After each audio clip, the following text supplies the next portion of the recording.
प्रेक्षक नमस्कार. परभणी या ठिकाणी संविधानाची विटंबना करण्यात आली.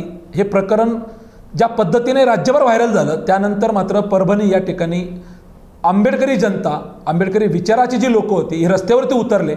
यानंतर मात्र त्या ठिकाणी ज्या पद्धतीने लाठीचार्ज झाला हे तुम्ही आम्ही सगळ्यांनी सोशल मीडिया असेल, मीडिया असेल याच्या माध्यमातून पाहिलं. आणि यानंतर पोलिसांनी ज्यांना ज्यांना पकडलं, ज्यांना ज्यांना तुरुंगात टाकलं, ज्यांच्यावरती गुन्हे दाखल केले, या घटनेनंतर मात्र ज्याला आपला जीव गमावा लागला तो म्हणजे खरं तर सोमनाथ सूर्यवंशी. या सोमनाथ सूर्यवंशीचा नेमका मृत्यू कशामुळे झाला, नेमकं प्रकरण काय होतं? कारण हे प्रकरण राज्यातील नागपूर या ठिकाणी सुरू असलेलं अधिवेशन असेल किंवा दिल्ली या ठिकाणी सुरू असलेलं अधिवेशन असेल, या दोन्ही अधिवेशनामध्ये हे प्रकरण खरं तर गाजलेलं आहे. या संपूर्ण घटनेवरती बोलण्यासाठी आपल्या आजच्या स्टुडिओमध्ये आपल्या समोर आहेत वंचित बहुजन आघाडीचे प्रदेश उपाध्यक्ष आणि वडार समाजाचे नेते अनिल जाधव. अनिल, आपलं स्वागत आहे आपल्या स्टुडिओमध्ये. नमस्कार. खरं तर अनिल जाधव हे वडार समाजाचे नेते आहेत आणि वंचित बहुजन आघाडीचे राज्याचे प्रदेश उपाध्यक्ष. अनिलजी, ज्या पद्धतीने सोमनाथ सूर्यवंशी यांचा मृत्यू झाला, जे प्रकरण आहे हे प्रकरण सध्या राज्यात गाजतंय. नेमकं काय प्रकरण घडलं? कारण त्या दिवशी अंत्यविधीला त्या ठिकाणी तुम्ही स्वतः उपस्थित होता. ज्या पद्धतीने लाखो भीमसैनिक त्या ठिकाणी आले होते त्या अंत्यविधीला, काय नेमका घटनाक्रम काय सांगाल? नाही, ही घटना निंदनीय आहे. खरं तर वडार समाजाचा एक उच्च शिक्षित LLB करणारा मुलगा, त्याच्यावरती अन्याय पद्धतीने अन्याय या पोलिसांनी केले, त्याला मारहाण करून त्याचा मृत्यू झाला. हे महाराष्ट्रामध्ये म्हणजे खूप वेदनादायक प्रकार आहे. हा वडार समाजाचा कार्यकर्ता उच्च शिक्षित एक पहिल्यांदा म्हणजे परभणीमध्ये जो शिक्षण घेत होता वकिलीची, लॉची, त्या अशा शिक्षण घेणाऱ्या मुलाला रस्त्यावरून जात असताना त्याला ते संविधानाची विटंबना करणाऱ्या काही एका वेगळ्या पद्धतीचा एक माथे फिरूनी जे संविधान तोडण्याचा प्रयत्न केला संविधान चौकात जाऊन, आणि ते करत असताना तिथल्या आंबेडकर चळवळीतल्या समूहातली सगळी माणसं, लोक एकवटले आणि त्या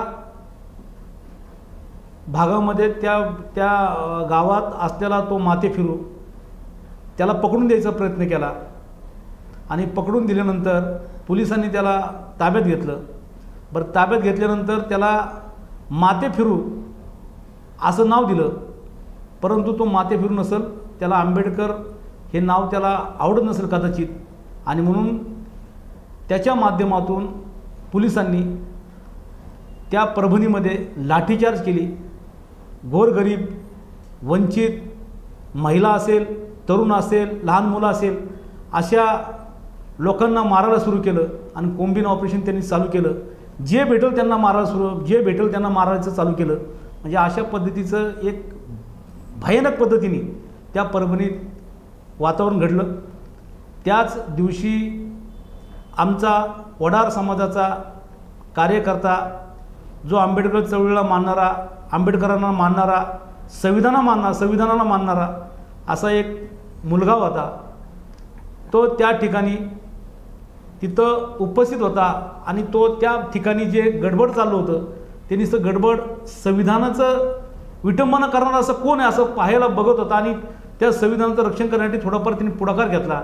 म्हणून पोलिसांनी त्याला ताब्यात घेऊन, त्याला जेरबंद करून, त्याला रिमांड हॉलमध्ये घेऊन, त्याला मार देऊन, त्याला अमानुष पद्धतीने मारून त्याला पोलिसांनी संपून टाकलं. अशी ही प्रकार त्या दिवशी तिथं घडलं. अनिलजी, खरं तर जातीपातीचं आता आपण पाहतोय की काही विषय राहिलेले नाही. राजकारण आपण पाहतो, राजकारणाच्या पद्धतीने राजकारणी करत असतात, परंतु तुमच्या शब्दातून जो निघाला आहे की तो त्या ठिकाणी जो सोमनाथ सूर्यवंशी जो मुलगा आहे, खरं तर तो त्या जे काही ते प्रकार त्या ठिकाणी घडला, जे काही उद्रेक झाला समाजाचा किंवा आंबेडकरी जनतेचा, त्या ठिकाणी तो होता नव्हता नंतरचा भाग. तुम्ही सांगताय की तो वडार समाजाचा होता आणि तुम्ही स्वतः वडार समाजाचे नेते आहात, तुम्ही त्या ठिकाणी होता स्वतः त्या घटनेमध्ये, म्हणजे त्या ठिकाणी जेव्हा अंत्यविधी झाला त्या ठिकाणी तुम्ही स्वतः गेला होता. मला एक गोष्ट की जी आपल्या चर्चेतून निघाली की खरं तर त्या मुलांचं कुटुंबियांचं वास्तव्य चाकणचं, परंतु ते राहणारे लातूरला, आणि मग अंत्यविधी परभणी सारख्या ठिकाणी का करण्यात आला? नेमकं काय त्यामागं होतं? त्याचे कारण, त्याच्या पाठीमागचं एक विजन जर पाहायला गेलं तर त्याची डेड बॉडी जी होती त्याचं आम्हाला हे करून म्हणजे पोस्टमॉर्टम करायचा होता. त्या पोस्टमॉर्टम करण्यासाठी आम्ही औरंगाबादला त्यांना रवाना केला. आदरणीय वंचित बहुजन आघाडीचे प्रकाश आंबेडकर साहेब यांनी आवाहन केलं की बाबा, त्यांनी आम्हाला सांगितलं सगळ्यांना की त्याचं जी डेड बॉडीचं पोस्टमॉर्टम जे आहे हे औरंगाबादमध्ये झालं पाहिजे, संभाजीनगरला. आणि ते संभाजीनगरला झाल्यानंतर सगळे आंबेडकरवादी तिथं अन्वय तिथं आले आणि ते संरक्षण करून त्या भागामध्ये त्याला मारहाण 100% झालेलं आहे. परंतु आपल्याला कायद्याच्या चौकटीत जाण्यासाठी आपल्याला काहीतरी पुरावा लागतो आणि ते पुरावा जर आपल्याला सापडला तर आपण 100% त्याला न्याय मिळवून देऊ असं आदरणीय साहेब म्हणायचे. म्हणून आम्ही वंचित बहुजन आघाडीचे सर्व कार्यकर्ते त्या ठिकाणी आम्ही संभाजीनगरला गेलो आणि त्या ठिकाणी पोस्टमॉर्टममध्ये सुद्धा अहवालामध्ये आलं की हे पोलिसांच्या मारहाणीमुळे त्याचा जीव गमावला गेलेला आहे. परंतु ह्याच्या पलीकडे सरकारने एक नियोजन केलं की त्याचं गाव लातूर आहे, निलंग्यामध्ये त्याचं गाव आहे आणि नोकरीला व त्यांचे रहिवासी चाकण पुण्यामध्ये असतात, पण तो शिकायला परभणीमध्ये होता सोमनाथ सूर्यवंशी. आणि तो लॉची डिग्री घेत होता, लॉ करत होता आणि तो आईवडिलांना म्हणायचं मी आता वकील होऊनच मी घरी येईल आणि माझ्या वडार समाजाची जेवढी आज वाईट परिस्थिती आहे ते 100% माझ्या माध्यमातून या महाराष्ट्रामध्ये वडार समाजाची जी मुलं जे आहेत हे शिक्षण घेतील आणि भविष्यात काहीतरी पुढाकार आपल्याला ज्या अंधारातून उजेडाकडे आपण जाऊ अशी परिस्थिती त्याचं म्हणणं त्याची आई सांगते की अशा पद्धतीने विषय होत होता. परंतु आम्हाला हेही माहीत झालं की ते वंचित बहुजन आघाडीचा कार्यकर्तासुद्धा होता, पण आंबेडकर चळवळीला मानणारा, बाबासाहेब आंबेडकरला मानणारा एक त्याच्या डोक्यात बाबासाहेबांचा विचार पूर्णपणे पेरलं गेलेलं होतं की बाबासाहेबांचा विचार हे माझ्या तरुण वडार समाजाच्या जर डोक्यात जर गेलं तर भविष्यात आपण 100% या देशामध्ये आपलं एक चांगलं अस्तित्व निर्माण होईल. अशा पद्धतीने तो त्या परभणीत शिकत होता. पण तुम्ही मला विचारलं की त्यांचं गाव, त्यांच्या अंत्यविधी गावात त्याच्या गावात व्हायला पाहिजे होती, ती परभणीत का झाली? ती परभणीत का झाली?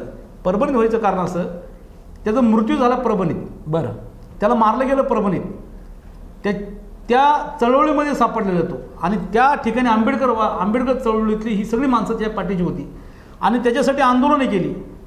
त्यांनी असा विचार केला ना आंबेडकर चळवळींनी, आदरणीय प्रकाश आंबेडकरने असं कधीच कुणाला आव्हान केलं नाही की तो वडार समाजाचा आहे म्हणून त्याच्या पाठीशी कुणी उभं राहायचं नाही. परंतु तो संविधानाच्या रक्षणासाठी पुढाकार घेतला होता, संविधानासाठी पुढं आला होता आणि त्याचं मृत्यू एक संविधानासाठी झालेला आहे आणि या चळवळीमध्ये त्याचं खूप मोठा योगदान आहे. म्हणून त्याची अंत्ययात्रा ही परभणीतच झाली पाहिजे आणि म्हणून मी स्वतः त्या ठिकाणी 2 दिवस मी परभणीत होतो आणि परभणीत असताना मला एक लक्षात आलं की ही जर अंत्यविधी जर समजा लातूरला झाली असती किंवा पुण्यात झाली असती तर त्या सोमनाथ सूर्यवंशीचा कुठेही नामोल्लेख किंवा विषय कुठेही राहिला नसता. म्हणून आंबेडकरांनी ठरवलं की आज ह्या मुलाचं बळी ह्या सरकारने आणि ह्या इथल्या प्रस्थापितांनी घेतलेला आहे, तर ह्याचा पूर्णपणे त्याचं जर सगळं भरून काढायचं असेल तर या ठिकाणी येणाऱ्या काळामध्ये, येणाऱ्या दिवसामध्ये जर हे सोमनाथ सूर्यवंशी जर प्रत्येकाला कळाला तर मी म्हणतो आमच्या अनेक ज्यांनी शिकलेली पोरं नाहीत आणि वडार समाजामध्ये जे अनपढ किंवा अडाणी पद्धतीने राहतात त्यांना आंबेडकर हे काय आहे, आंबेडकर प्रेमी काय असतात, आंबेडकर प्रेमी जे आंबेडकरवर जे जीव लावतात, आंबेडकरवर जे प्रेम करतात, तेव्हा आंबेडकरी चळवळीतले आंबेडकरवादी काय करू शकतात हे त्यावेळेस आम्हाला एक जाणवलं आणि म्हणून आम्ही अंत्यविधी तिथे घ्यायचं ठरवलं. परंतु एक अभिमान वाटतो, महाराष्ट्रातली आंबेडकरवादीचे चळवळीतले जे आहेत ही सर्व तिथं लाखोनी लोक उपस्थित होते आणि कधी म्हणजे ना भूत न भविष्य असं घडणार किंवा घडेल हे मला माहिती नाही. परंतु ज्या डॉक्टर बाबासाहेब आंबेडकरचे नातू आदरणीय प्रकाश आंबेडकर साहेब अक्षरशः 3 ते 4 किलोमीटर त्या अंत्ययात्रेला त्या मुलाच्या वाहनबरोबर आणि अंत्ययात्रेपर्यंत आणि त्यांची अंत्ययात्रा पूर्ण होसपर्यंत, सगळं प्रक्रिया होसपर्यंत ते तिथं उपस्थित होते. हे खूप आमच्यासाठी अभिमानाची गोष्ट आहे. अनिल, तुम्ही खरं तर सगळा घटनाक्रम सांगितला, पण महत्त्वाचा घटनाक्रम, कारण आपण ज्या देशात राहतो ह्या देशामध्ये अनेक जातीचे वेगवेगळ्या प्रकारची लोकं राहतात आणि प्रत्येक धर्माचा अंत्यविधी एक वेगळ्या पद्धतीने होतो. त्या ठिकाणी तुमचे सगळे वंचितचे कार्यकर्ते होते, स्वतः प्रकाश आंबेडकर साहेब त्या ठिकाणी होते, स्वतः तुम्ही होता, आणि तुम्ही सांगताय की ज्याचा बळी गेलाय, जो शहीद झाला आहे, तो सोमनाथ सूर्यवंशी त्या ठिकाणी वडार समाजाचा होता. मग अंत्यविधी कुठल्या रीतिरिवाजाने त्या ठिकाणी झाला, परंपरेने झाला, वडार समाजाचा झाला का कशा पद्धतीने झाला, त्याबद्दल काय सांगाल? नाही, खूप म्हणजे एक अभिमानाची गोष्ट आहे की त्याची अंत्यविधी करत असताना टोटल लाखभर भीमसैनिक तिथं होते. डॉक्टर बाबासाहेब आंबेडकरांचे नातू होते. देशातली, मी देश म्हणत नाही तर जगातली लोक ते अंत्यविधी बघत होते.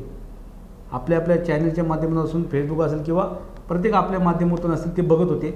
त्या ठिकाणी त्यांनी अंत्ययात्रेपर्यंत त्यांनी भीमसैनिकांनी सोमनाथ सूर्यवंशीतून अमर रहो असा जे गर्जना, असा जो आवाज होता, तो स्मशानापर्यंत त्याचा आवाज गाजत होता. आणि स्मशानात गेल्यानंतर त्या ठिकाणी रीतिरिवाजप्रमाणे, वडार समाजाच्या रीतिरिवाजप्रमाणे भीमसैनिकांनी, आदरणीय प्रकाश आंबेडकर साहेबांनी पुढाकार घेऊन ते रीतिरिवाजप्रमाणे ती अंत्यविधी झाली पाहिजे म्हणून हिंदू पद्धतीने तो रीतिरिवाज बी चांगल्या पद्धतीने पार पाडला. आणि रीतिरिवाज पार पडत असताना आमच्या वडार समाजाचे नेते पण होते, मोठे महाराष्ट्राचे विजयदादा चौगुले, हे सुद्धा तिथं होते. त्यांनीसुद्धा त्या ठिकाणी येऊन आपल्या माध्यमातून एक चांगलं सोमनाथ सूर्यवंशी यांचं श्रद्धांजली त्यांनी तिथं अर्पण केली.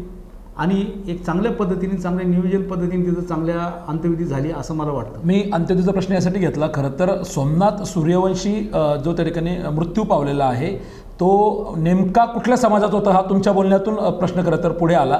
अनेकांना असं वाटत होतं की वंचित बहुजन आघाडी म्हणजे फक्त आंबेडकर विचाराची लोक तिथे जोडले गेलेली आहे की काय, असा प्रश्न होता आणि तो तुमच्या बोलण्यात आला. तुम्ही प्रदेश उपाध्यक्ष आहात खरं तर वंचितचे.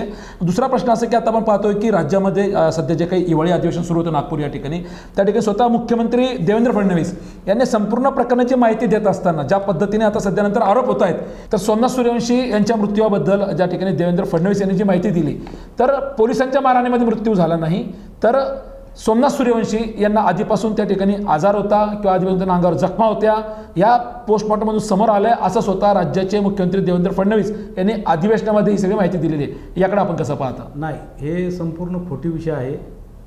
तो मुलगा एक तर आपण लक्षात घेतलं पाहिजे, तो लॉ करत होता, सुशिक्षित होता, उच्च शिक्षित होता, आणि एक समाजासाठी असेल किंवा चळवळीसाठी असेल एक वेगळ्या पद्धतीची त्याच्या मनात विषय असायचा.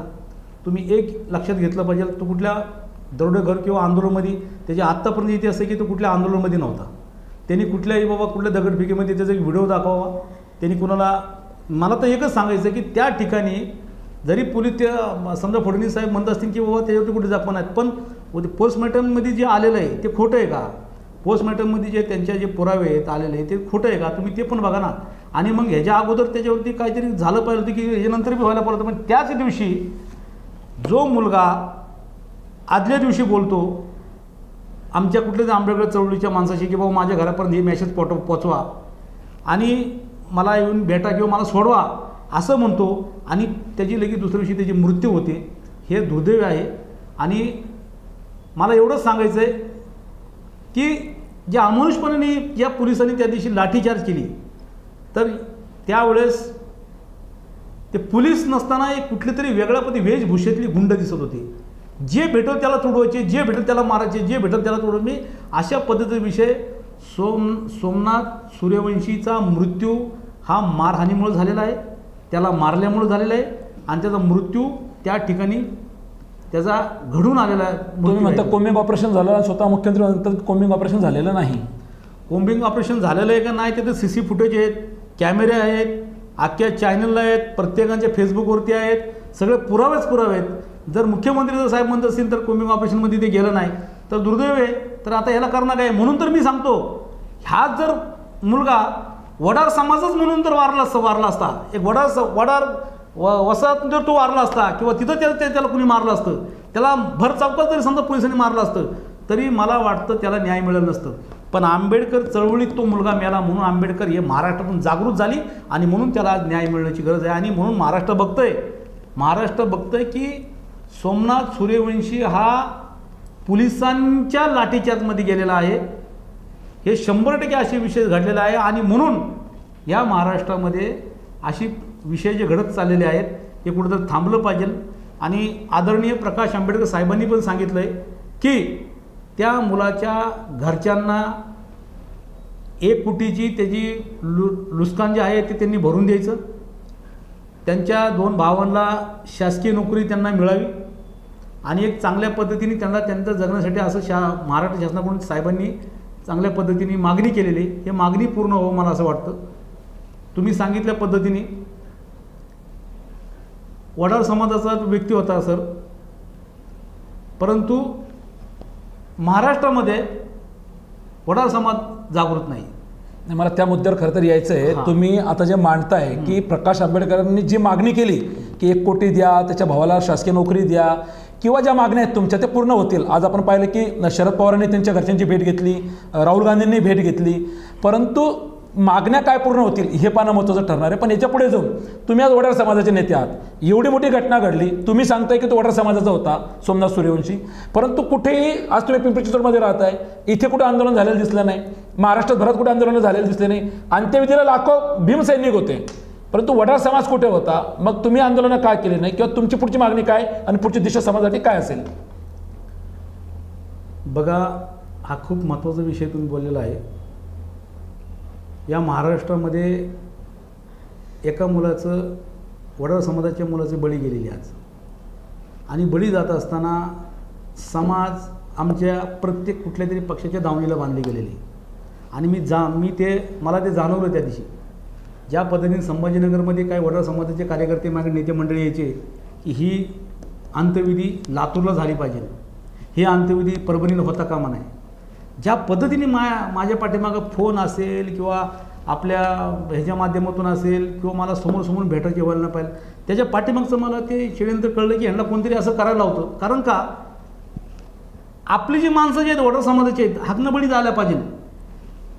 पण मला एक सांगायचं आहे, या महाराष्ट्रामध्ये वडार समाज हा जागृत होण्याकरता जर एखादी बळी जर समजा जात असतील आणि तरी जागृत असेल तर दुर्दैव आहे. पण तुम्हाला अजून एक सांगतो, नागपूरमध्ये अधिवेशन चालू आहे. वडार समाजाचे प्रत्येक पक्षामध्ये काम करतात. कोण काँग्रेसमध्ये आहेत, कोण राष्ट्रवादीमध्ये आहेत, कोण भाजपमध्ये आहेत, कोण कशामध्ये आहेत. परंतु त्या नागपूर अधिवेशन असताना कुणी तिथं आंदोलन उभं केलं नाही. ज्या परभणीत आहेत, परभणीत अनेक हजारो समजा लाखो आमचे वडार समाज राहते परभणी जिल्ह्यामध्ये. तिथले वडार समाज किती वेगळ्या पद्धतीने एकत्र जागृत झालं नाही. पुण्यामध्ये असेल, पिंपरी चिंचवड असेल, मुंबई असेल, या भागामध्ये महाराष्ट्रामध्ये 36 जिल्ह्यामध्ये सोमनाथ सूर्यवंशीसाठी आंबेडकर चळवळीने पुढाकार घेतला. परंतु त्याला भीम सैनिक असं नाव लागल्यामुळं काही जातीवाद समाज आमचं जे समाजाला जे मेसेज द्यायचा की आपला वडार समाजाचा एक मुलगा गमावून बसलेला आपण आपल्या रस्त्यावर उतरला पाहिजे, परंतु असं न होता भीम सैनिक. मला तर एकाने असं फोन केला, तुम्हाला खोटं बोलत नाही, अहो कुठं तुम्ही? म्हटलं परभणीला आहे. म्हटलं तुम्ही का नाही आले? अहो मी आलो असतो पण ते भीम सैनिक मी आलो नाही. म्हणजे एवढं मला शॉक लागला ना. मग ते वडार समाजच आहे परंतु तो भीम सैनिक आहे म्हणून आम्ही येऊ शकलो नाही. अशी परिस्थिती या मनुवाद्या विचाराच्या लोकांनी त्यांच्या डोक्यात एवढं बेकार घाण साठवलेलं आहे म्हणून त्यांना समज पण दिसायला तयार नाही. आणि या महाराष्ट्रामध्ये ज्यांनी वडार समाजाचं नाव व वडार समाजाच्या नावाखाली जागायचं प्रयत्न केलं, वडार समाजाचं मी या पक्षाचा नेता आहे, वडार समाज संघटनाचा नेता आहे, अमुक आहे, अशा कुठल्याही नेत्यांनी पुढाकार घेतलेला नाही, रस्त्यावरती उतरले नाही. तीन असे कोणतरी उतरले असतील ज्याला लेस आपुलके वाटले असतील, बाबा ते शिकलेले असतील म्हणून ते रस्त्यावरती आले असतील. पण या महाराष्ट्रात 50 लाखाच्या पुढं आमचा समाज आहे, परंतु महाराष्ट्रामध्ये असं कुठेही वडार समाज रस्त्यावरती उतरला नाही. उतरला असेल तर तीन असं उतरले असतील. परंतु वंचित बहुजन आघाडी पूर्णपणे सोमनाथ सूर्यवंशीच्या पाठीशी उभं राहिलं म्हणून आज शरद पवार येतात, राहुल गांधी येतात, माननीय देवेंद्र फडणवीस साहेबांनी त्याच्यावरती थोडंसं लक्ष घातले किंवा ते बोलून दाखवतात. आणि महाराष्ट्रामध्ये म्हणून मी काय सांगितलं की येणाऱ्या काळामध्ये वंचित बहुजन आघाडीचे नेतृत्व आज त्या ठिकाणी नसतं तर आज सोमनाथ सूर्यवंशीचं हाकणं बळी गेलं असतं. आज त्याला कुणी विचारलं नसतं. आज आमच्यातला मुलगा, आमच्या वडार समाजाचा मुलगा, आमच्या नातेवाईकातला मुलगा आज त्याची बळी होती. अरे बळी जात असताना ते कुठेतरी धडकून मेलं नाही तर त्याला लाठीचार्जमध्ये मारलं गेलं. आणि लाठीचार्जमध्ये मारलं जात असताना कुठल्याही वडार समाज पुढे येत नाही आहे. पण मला असं वाटतंय की या महाराष्ट्रातल्या वडार समाजाने जागृत झालं पाहिजे. आज त्याच्यावरती हल्ला झाला, उद्या तुमच्यावरती हल्ला होणार, उद्या माझ्यावरती हल्ला होणार. तर आज आपण पुन्हा तरी बघून समजा मुख गिळून बसलो तर येणारा काळ आपल्यासाठी धोकादायक आहे आणि भयानक आहे. एवढं आपण लक्षात घेतलं बरं साहेब, तुम्हाला या माध्यमातून सांगतो. आपल्याला तुमची शेवटची मागणी काय राहील? खरं तर तुम्ही वडार समाजाचे नेते आहे, तुम्ही खूप मोठ्या ठिकाणी एक आपण पाहिलं होतं मागच्या वेळेला समाज एकत्र केला होता. एक तुम्ही अधिवेशन समाजाचं घेतलं होतं ज्यामध्ये स्वतः प्रकाश आंबेडकर साहेबांना तुम्ही त्या ठिकाणी बोलवलेलं होतं.